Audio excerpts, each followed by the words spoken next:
আমরা তো বাঙালি, আমাদের জন্য স্ট্রিট ফুডের ভীষণ মান্যতা আছে। আমরা ভীষণ ওপরে রাখি স্ট্রিট ফুডকে।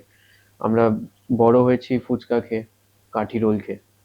তো আপনি তো বলে দিলেন যে এগুলো রেগুলার বেসিসে খাওয়া ভীষণ ক্ষতি করবে আপনার। কিন্তু আমরা এটাও দেখি যে যেই জায়গাগুলোতে এসব বানানো হয়, ম্যাক্সিমাম টাইমস ওখানে হাইজিনের ওরম ভাবে মাত্রাটা রেগুলেট করা হয় না। তো আপনি কি বলবেন এগুলো দিয়ে, মানে ইনফেকশন কিরম হতে পারে, ওটা দিয়ে কি ক্ষতি হতে পারে যদি আপনি বলেন।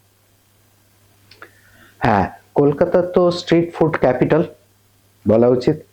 হ্যাঁ, আমরা সবাই বড় হয়েছি ফুচকা খেয়ে, খালি তুমি নও, আমরা সবাই বড় হয়েছি।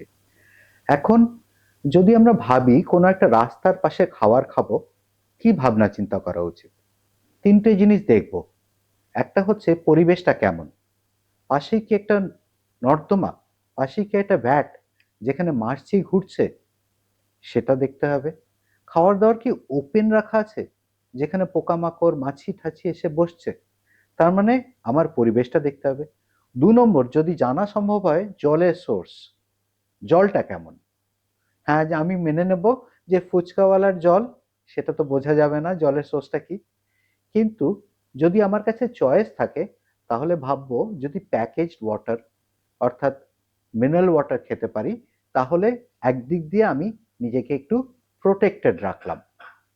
আর 3 নম্বর জিনিসটা যেটা আমি দেখব, ভেন্ডার মানে যিনি খাবার দিচ্ছেন, তিনি কেমন ভাবে দিচ্ছেন, তার পরিচ্ছন্নতাটা কেমন, তিনি হাত ধুচ্ছেন নাকি।